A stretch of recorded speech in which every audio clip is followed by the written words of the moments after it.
I viewed success as being on the other side of a brick wall. And so I had no reason to charge full speed at a brick wall. I already knew that I wasn't in a high-paying job. There was no fast lane in teaching that was going to make me millions of dollars or turn me into a millionaire until, we bought this duplex and it quote unquote worked. And it felt like somebody pushed a brick out of the brick wall and a beam of sunlight shot through and hit me in the eyes. And I was like, I think I can get through there.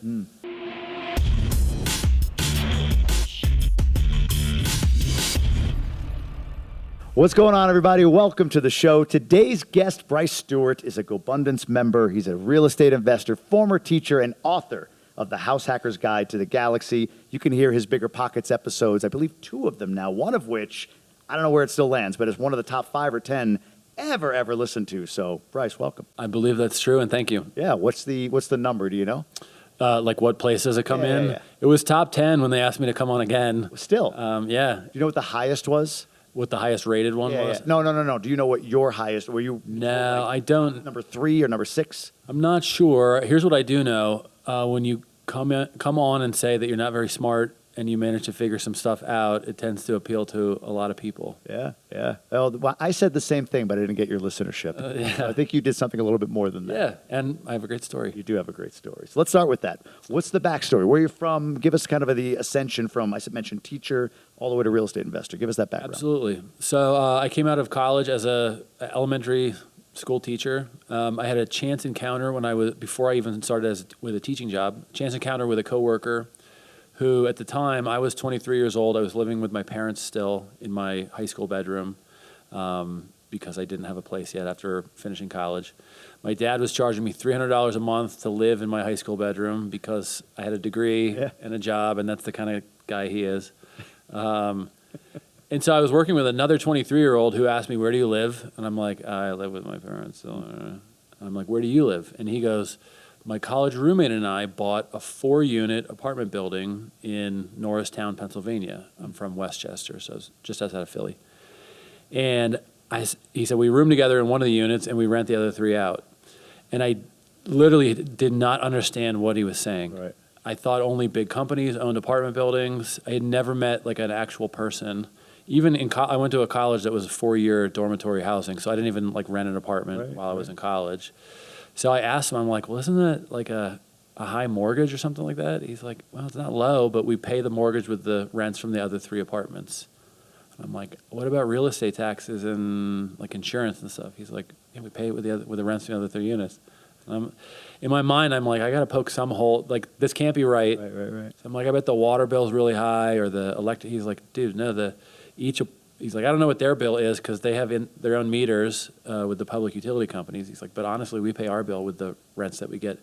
And I was like, I can't believe that. You're living there for free. I'm paying $300 a month to live in my high school bedroom. Yeah. That's insane.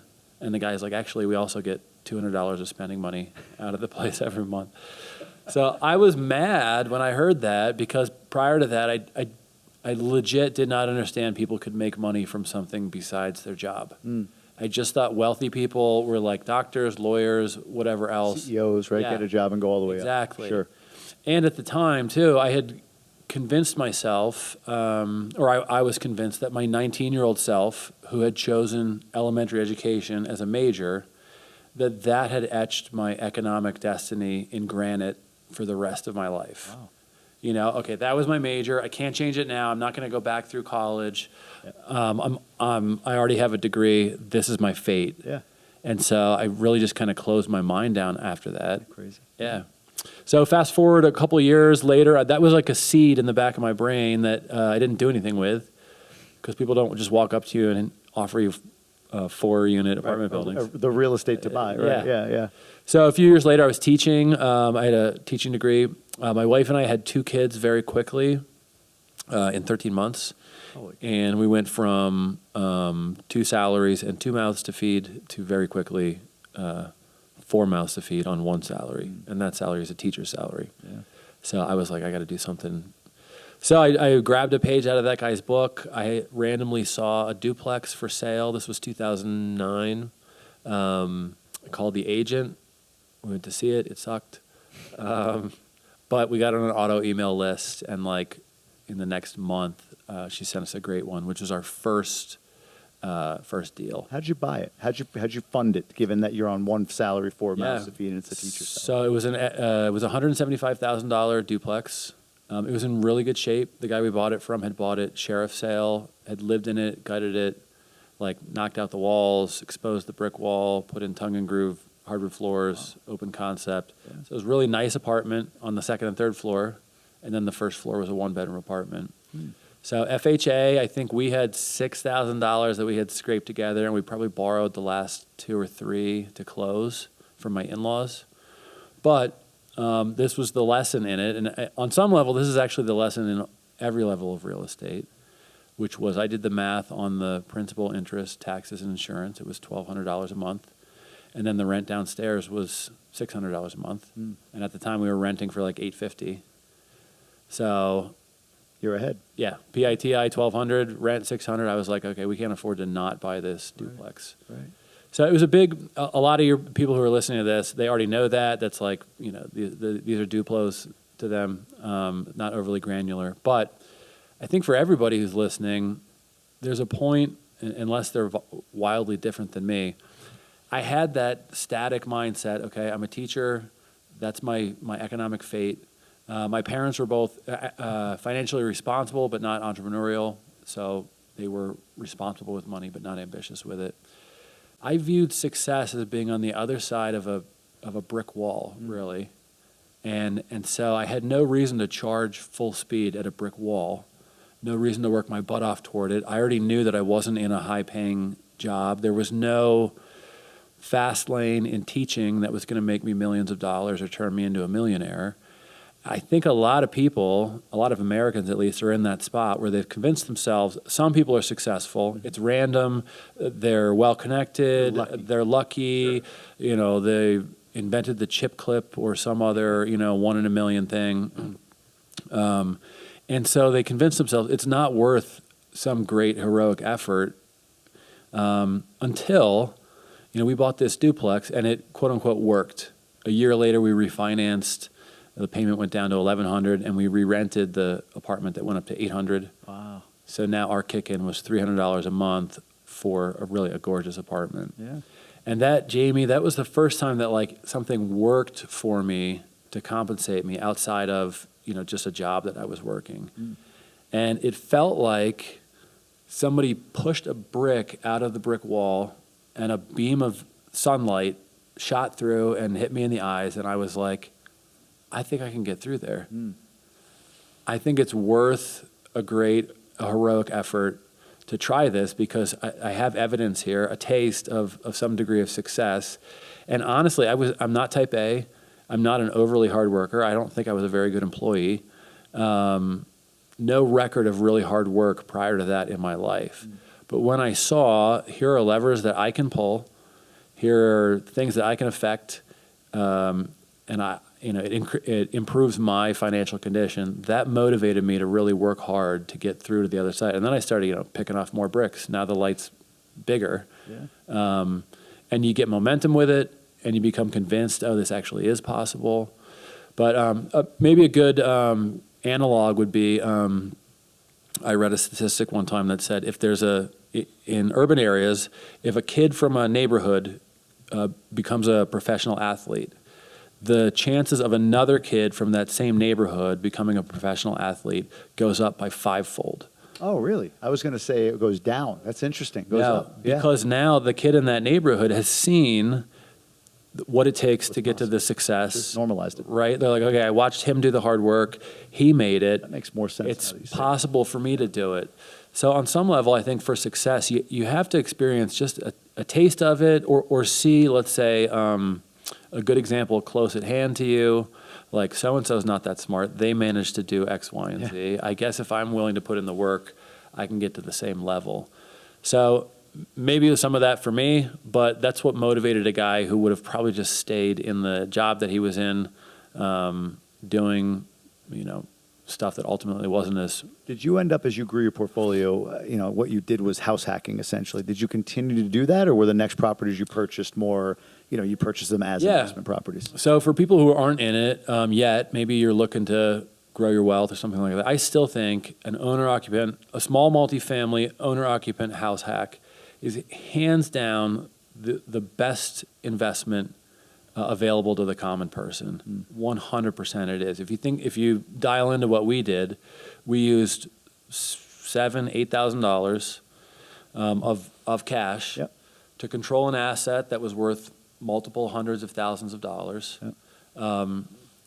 We were the sole recipients of any appreciation on that asset. So, let's say it goes up by 3% per year. It takes 2.5 years for just the appreciation to pay us back on it. In the meantime, it lowered our cost of living because, like I said, our kick-in for the PITI was so low. And then the tax advantages of it, a lot of times when you grow a portfolio like this, there's not income tax due on the rents that you're getting in because a lot of it is washed out by something that's called depreciation. Sure. People who are in it already know this. People who aren't yet don't conceive of it. But a good rule of thumb would be this. $10,000 in rental income in terms of what ends up in your pocket at the end of the year is worth about $16,000 or $17,000 in salary income. Makes sense. Yeah. So that makes sense, right? When you consider depreciation. exactly. Gotcha. Or when you consider what ends up in your pocket. Right. So people have asked me more, what do you make as a real estate investor? And I know that if I tell them how much money I make in terms of cash flow, they're going to think of it as a comparison to like a salary. Right. So let's say I'm banking $250,000 a year in net cash flows. Yeah. People think of that as like having a $250,000 a year job. It's not. Right. It's actually like having a $350,000 per year job. Yeah. Uncle Sam taking $100,000 out of your pocket, and then you walk away with $250,000. Yep. That's the magic of real estate as a wealth growing vehicle. And specifically the way we started house hacking, that's why an FHA loan or a VA loan or a low down payment loan on an owner-occupant place, it's magic. You can't do it with any other asset class available to the common man. It's a government-subsidized low down payment program allowing you to control what will ultimately be functionally an investment-grade asset. Yeah. So in retrospect, I see that. At the time, I was just trying to keep my nose above water. Sure. But So how many times did you house hack then? So we had a condo that stunk that we bought, lived in. We ended up being underwater on it, which is why we were in dire straits when we bought this duplex. We lived in that for 2.5 or 3 years, had another kid there. So we had 3 kids while we were there. I got the place next door under agreement. It was a 3-unit that was a crap hole. But I figured actually buying it was protective because I already owned the place next door. It would increase the value of both if I was able to control it. And looked at it and realized, okay, if we stay where we are, because this is a really nice apartment, if we stay where we are and try to buy this place, we're going to need a bigger down payment because the bank will only give the low down payment programs if you're actually an owner-occupant. Mm-hmm. So it makes sense if you're in this stage of life or trying to do it, be ready, willing, and able to utilize your status as an owner-occupant to rinse, lather, and repeat a couple of times. And for me, that was the condo, which lost us money, a duplex, which I told you that the PITI ended up being 11. First floor was maybe bringing in 1,800 or 800. Second floor, when we moved out, 1,400. So that's 22 and paying 11. Yeah. So when we moved out of that duplex, we were net cash flowing $1,100 a month. I opted to move us into the 3-unit right next door so that we could get owner-occupant financing on that property as well and not have to pay as big of a down payment because I really hadn't saved up enough to do that. So we did that, lived in it. I spent a year of, this is where the ray of sunshine was coming through the brick wall. That year when we bought this place, it needed a lot of work. So between me and a contractor, we finished a 2-bedroom apartment on the first floor. I moved my family into that 2-bedroom apartment, which was smaller than the one that we moved out of. We crammed all 3 of our kids into 1 bedroom with like cribs and bunk beds.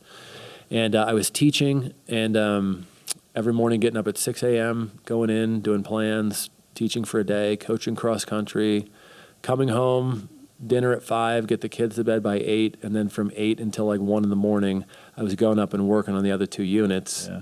And then waking up at Rinse, 6 o'clock, repeat. doing it all over again. How was your wife with these moves? Was she begrudging, or was she sort of, nah, hey, we got to do it? She was a little begrudging to begin with.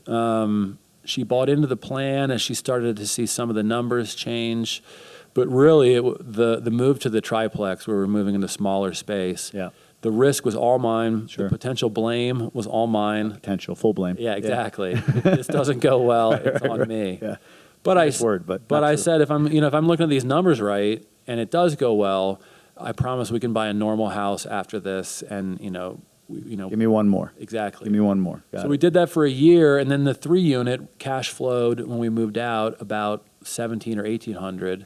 So when we moved out of those, Wow. That's after debt. yeah, That's with everything. exactly. Wow. Wow. We were able to. Now here's the thing: we borrowed money from family to renovate. Sure.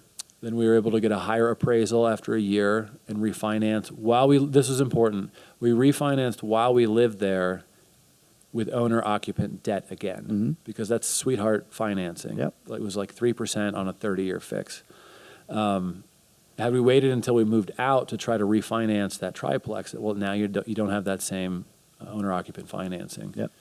So by the time it was all said and done, we were looking for a normal single detached home and cash flowing $3,000 from this portfolio of 5 units, and losing $300 a month from the bad condo that we had. But I went and bought the smallest house that could accommodate my family. We had our 4th daughter kind of in the transition. We bought a 3-bedroom house because I have 4 daughters. Sure. So two same gender kids per bedroom. Yeah, makes sense. And that was like $1,500 all in, PITI. So you look at it, I was taking in $3,000 extra a month, still a teacher. 1,500 of that went to a house, but now we're living in that house for free because it's paid for by the net profits, and taking another 1,500. Remember, this is after tax Sure. or tax-free money. Tax-free money, yeah. So it felt like, okay, my job is that I'm a 6th grade teacher, but we can kind of live like I'm an attorney or something. Right. Maybe I'm not a very successful Well, attorney. I get you. but, you know. You're living for free on the biggest expense that we think about, Yeah, our home. right, Yeah. exactly. So flash forward, what's your portfolio size today? So today my portfolio probably is $5.5 million, I'd say. It's across 37 doors. How long did it take you to go from door 1 to door 37? So 2009 was the Door Duplex. 1, yeah. I retired from my W-2 in I'm 2015. going to ask about that next, but go ahead. Yeah. That was cash flows then were about just shy of $10,000, Okay. 2015. And then had to learn how to do non-owner occupant creative financing with all the deals after that, because we weren't going to move our kids back into Sure. like a multifamily. So probably doubled or tripled the portfolio between 2015 and today. Wow. Weird things that you learn, pick up on, snippets that you hear here and there, stuff you figure out how to do, horse sense that develops when you're buying stuff. I've renovated substantially. All of this is pretty heavy value add.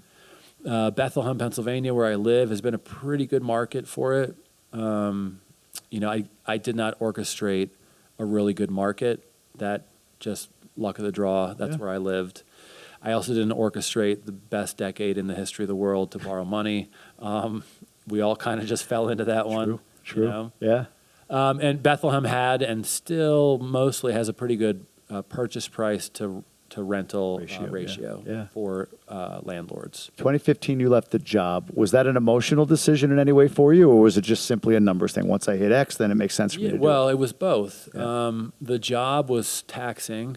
Teachers work about 50 hours a week if they're doing, work outside of school. And I just realized, I'm raising other people's kids. It's taken time away from me raising my own kids.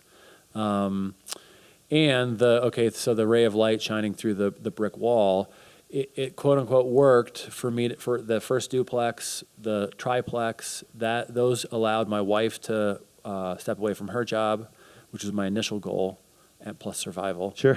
Got this home, and to me it was like, okay, that worked. I didn't think it was gonna work. It did work. Yeah. And then I'm like, well, maybe if I was able to retire my wife from her job, a couple more doors here and there, I could step away from my own job. Yeah. So the emotional part was that teaching is difficult. I'm so glad I was not a teacher during COVID. Sure. My wife and I, we sent in letters, notes, boxes of tissues, hand sanitizer, gift cards, everything we could think of to our daughters' teachers. When they were, because I just knew it's so hard. Yeah.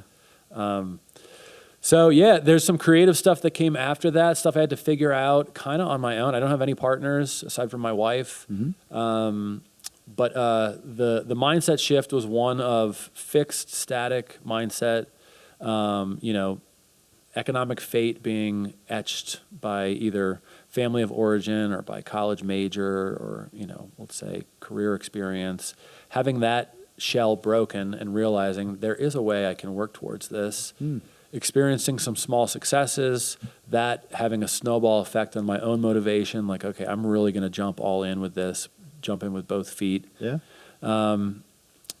Human beings don't like futility. True. So if you tell somebody to just work hard for the sake of working hard, they're going to get tired of that after a while. Yeah. There needs to be a plateau. Otherwise, do you know Sisyphus, the Greek myth? I've heard the name. But I don't know anything about it. He was cursed to roll a boulder up a hill every day, and then it was it got rolled back at night, and the next day he had to do the same thing, and that was his eternal. Oh, I have heard that story. That's Sisyphus. Okay, Sisyphus. I've heard the story, and the name, Exactly. but I hadn't put them together. Nobody likes doing that. Right. It's futile. Yeah. So, but when you can see that there's a plateau, and if you pump your legs enough and push that boulder up to the plateau, there's a rest, there's a new level. Mm-hmm. Maybe there's other hills to push a boulder up, but at least you have progress that doesn't get snatched back from you. Yep. That's a huge motivator for people. Yeah. So for me, it absolutely was. And again, it was sort of a big change in my mindset because I hadn't really experienced entrepreneurialism in my family of origin. Same. Right. Yeah, I go through that same issue of am I really? Can I really be an entrepreneur? Can I be on my own? Right. That's like, Well, let me beat the term up a little bit. Before I kind of always thought of entrepreneur as somebody who invented something new.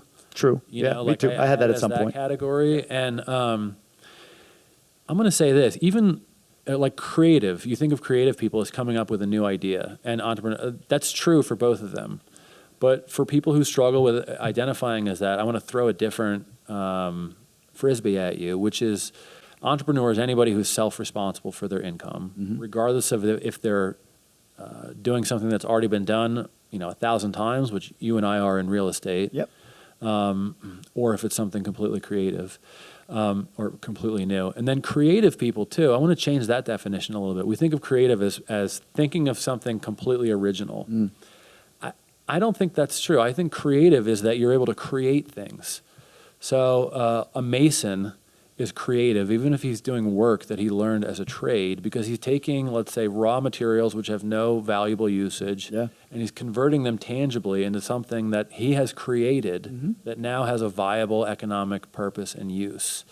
It took me a while to figure that out as I was doing renovations on properties and stuff, that oh, wait a minute, I'm taking a place that is not attractive to people, not worth the rent, paying a lot of rent for. And making it so. I'm taking cabinets on the shelf at Lowe's, all this stuff that honestly it's worthless while it's on the cabinet at Lowe's. Yep.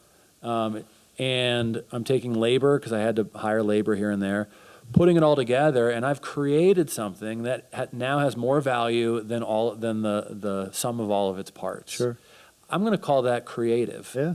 And I never would have beforehand identified myself as being entrepreneurial or creative, but here I was figuring out pieces, methods, strategies that already existed, that people had already done, but bringing them together in the unique opportunity and circumstance that was in front of me and turning it into something valuable and then being compensated for it. There's a terrific book on Amazon called Shop Class as Soulcraft. Okay. It's probably at this point maybe 10 years old. Written by a guy who has a PhD in economics from University of Chicago, which is top 3 in the world or something. He finished his PhD work and went to work for a think tank in D.C., spent 18 months there and was like, I've had it with this crap. I quit. Yeah.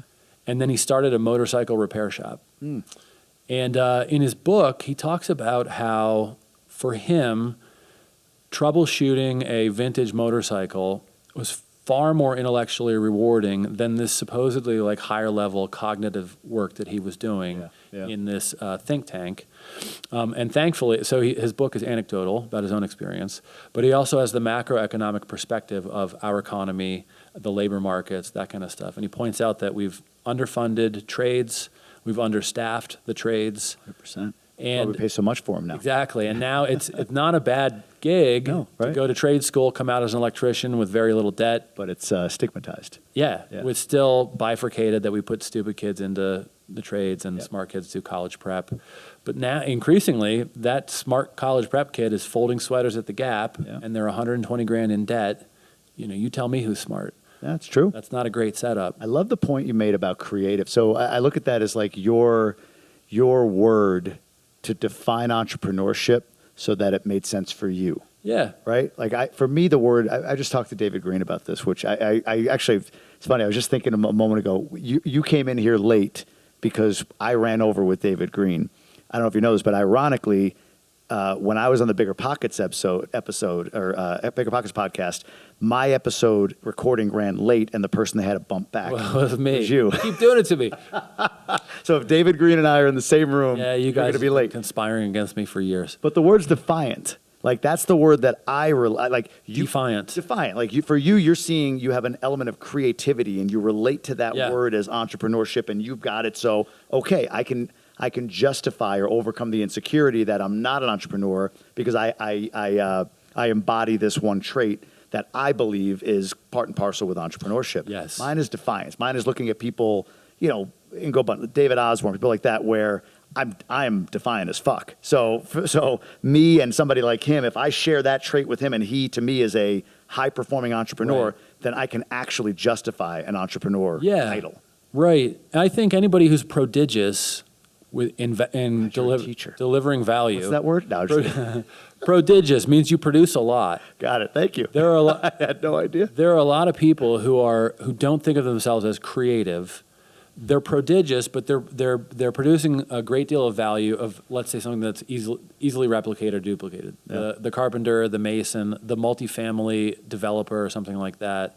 They would never identify themselves as a artsy, creative type, but they are creative because they're creating something that didn't exist prior to their input, their capital, their labor, whatever it is, and now it has value out in the real world.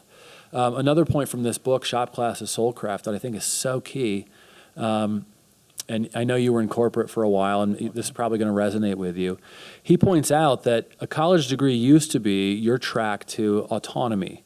You mastered some subject, and that mastery and skill gave you the ability to go off and work on your own to develop something valuable. And that the people who weren't smart like that, they were stuck doing factory work where they have no autonomy. It's repetitive motions all day long, and they just have to keep doing the same thing, no choices, etc. Okay, he argues in his book that in the 20th and 21st century, the new factory is the office. You don't have a great deal of autonomy. You're doing repetitive work that's mind-numbing in many ways.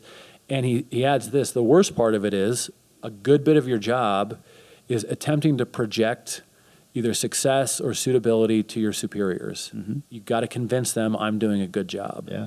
And so office politics, relational manipulation, projection of success becomes a big part of what you worry about in an office job.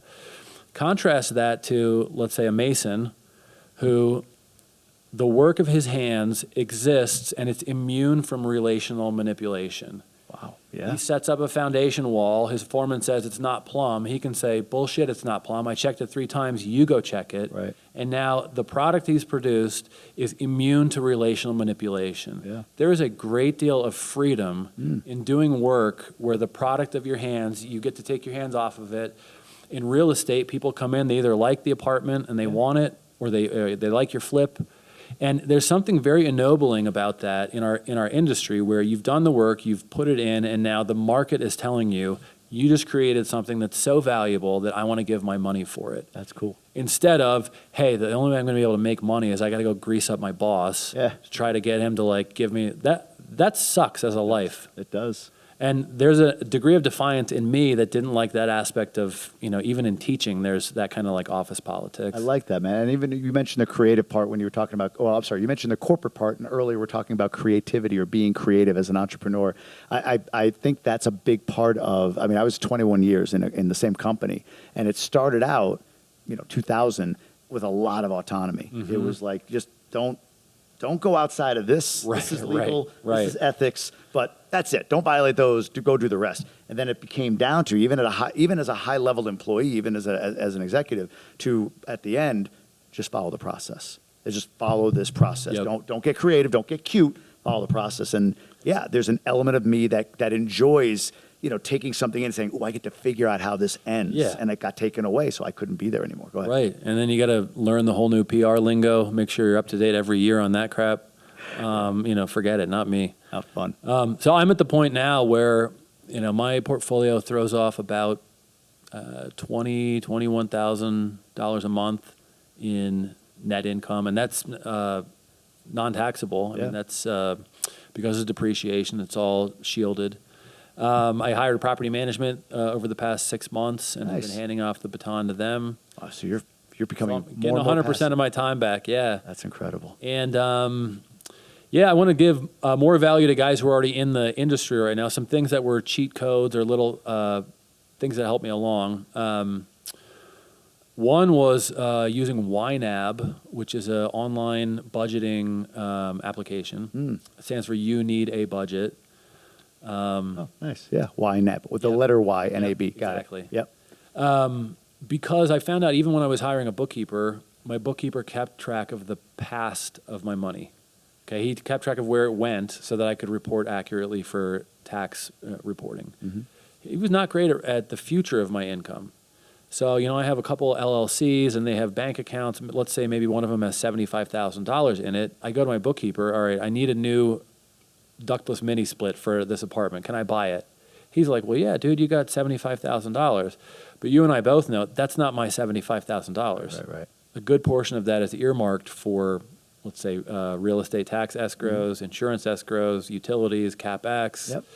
So for an entrepreneur in our spot, it gets uncomfortable when you don't actually know how much, how much money that is in the bank account, but you don't know how much belongs to Jamie. You don't know how much you could take as an owner's distribution to take your wife on vacation or something like that. Yep. I got sick of that reality and wanted to know exactly how much money responsibly I could take out without it, tanking the portfolio. Yeah. So YNAB is a really good job of, it gives you an app that inputs, it's a one-way street, so it inputs the data from your bank account. You can't accidentally or on purpose change anything in real life while you're operating in YNAB because it's importing all of the real financial data. But it allows you to sort of sort and collate into, let's call them buckets or drawers. Sure.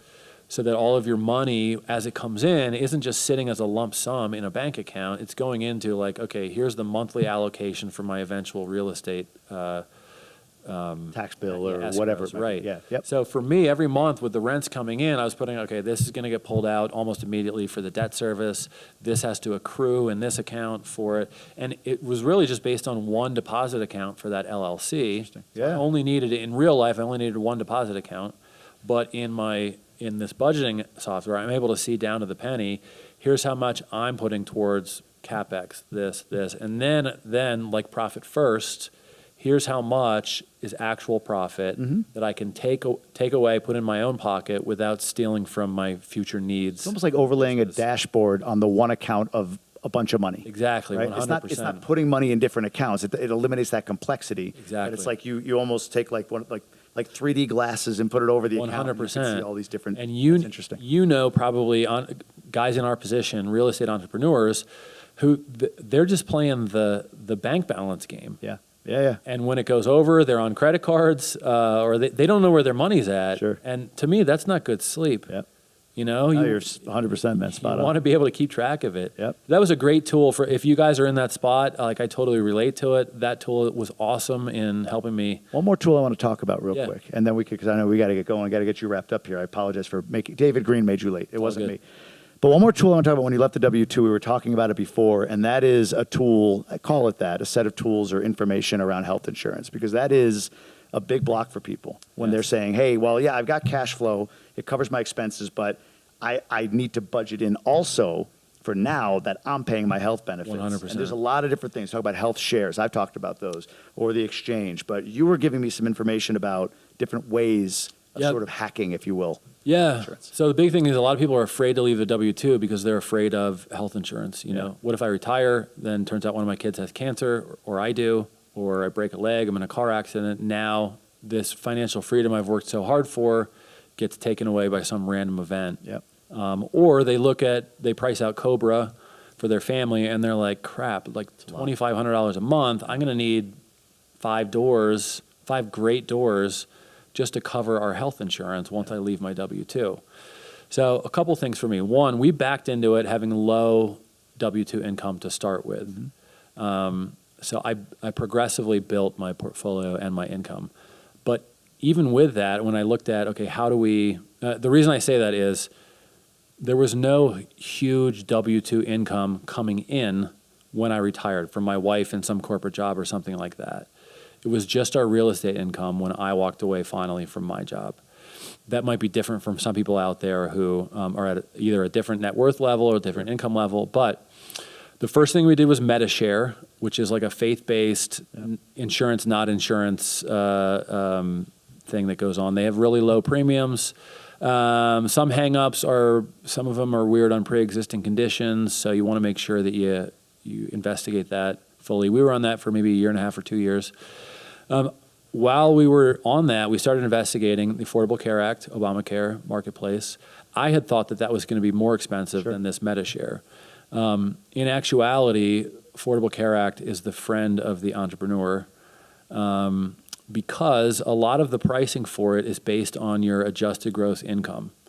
And me, as a real estate investor, the reason a lot of my income is non-taxable is because the depreciative losses that I have to declare on my tax returns eclipse a lot of my real or cash flow income to the point where my adjusted gross income is very low. And when they calculate the premium that you owe for ACA, they base it on where you fall in adjusted gross income as a household. So I have 4 kids. We make the kind of adjusted gross income where actually we have to beg to be allowed to do Affordable Care Act because they actually try to put us in like county housing, like Medicaid almost? Yeah, exactly. Right? Yeah. Right. Which is inferior in terms of point of service. Yep. So that puts us in a tranche where we're not paying a lot in premiums. That's my wife and I are Affordable Care Act. Yeah, sure. When I retired, we went to the insurance company that we use for our homeowners insurance because they had a health line. The guy sat down with us because we wanted to know, okay, what exactly is it going to cost? After looking at our numbers, he's like, why don't you guys do CHIP for your kids, which is a children's health insurance program. I thought it was only for the poorest of the poor kids because I handed out the flyers when I was a teacher. So I said, that's for poor kids, man. I can't take that. He said, no, it's actually for every kid or any kid. The only mandate for CHIP is that they insure kids. So the premium payments are tiered based on your level of income. So you could be a multimillionaire and have your kids on CHIP. You're just going to be kicking in a lot more for premium payments. But when he ran the numbers on us, again, he used our tax return and the adjusted gross income. The premium that he came out with for our kids was embarrassingly low, pretty close to free. Unbelievable. And this is a program that has really low deductibles and really low copays. And for us, it was, everything's in network for our kids.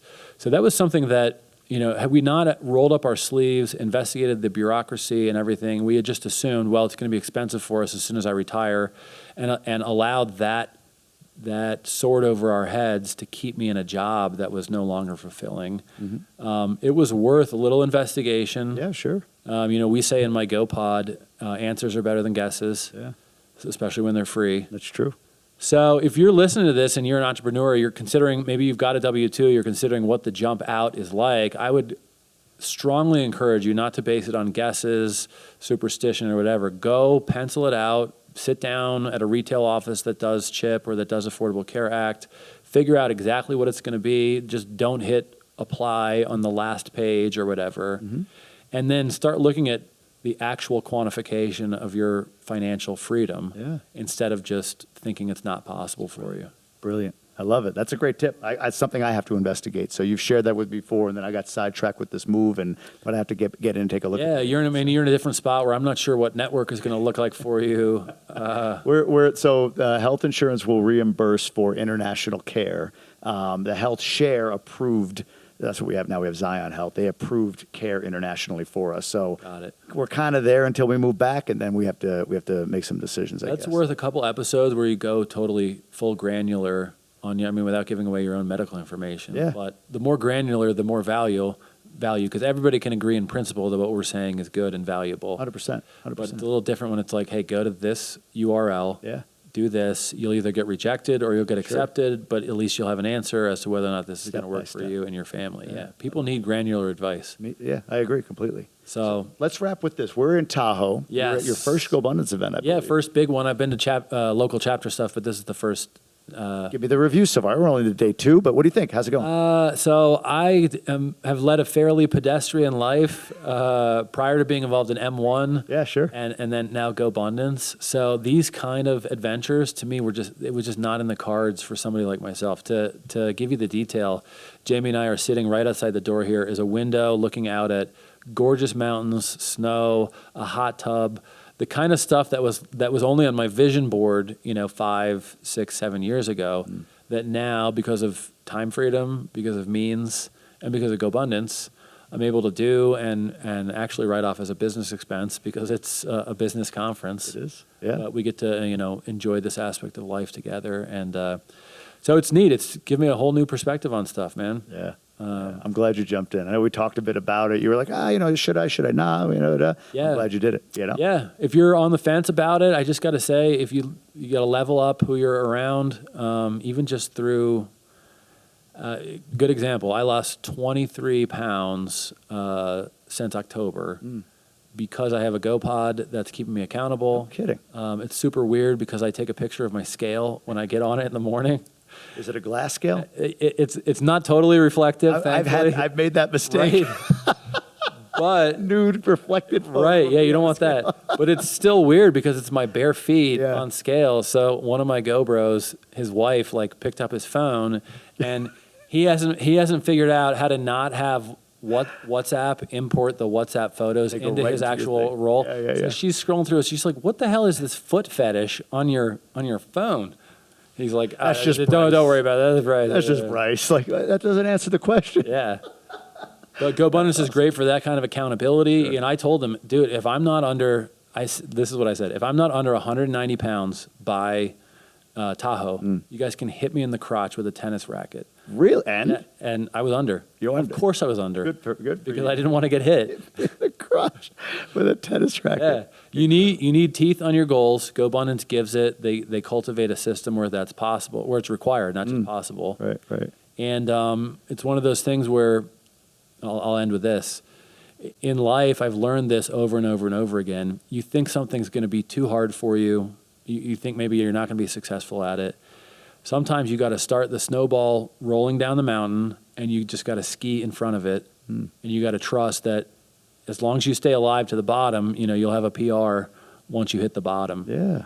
So jump in front of that snowball and get people who are in the snowball ready to bite your ass if you're not skiing fast enough. You're a hell of a storyteller, my friend. And then get to the bottom. I like that. Real quick, I just got to tell you this. I don't think I've told you this before, but you and I were at a conference together in Montreal, and you actually had a big piece of, you were a big piece of change in my life, or a big agent of change in my life that you probably don't realize. But at that conference, I signed the contract on a 16-unit, my first 16-unit property. I remember doing it on the phone on the way on a bus somewhere that we were going. I don't even remember where it was. And you're like, wait, you're doing that now? And you used a word that I never would have identified for myself. And you kept telling me that throughout that weekend, which was grit.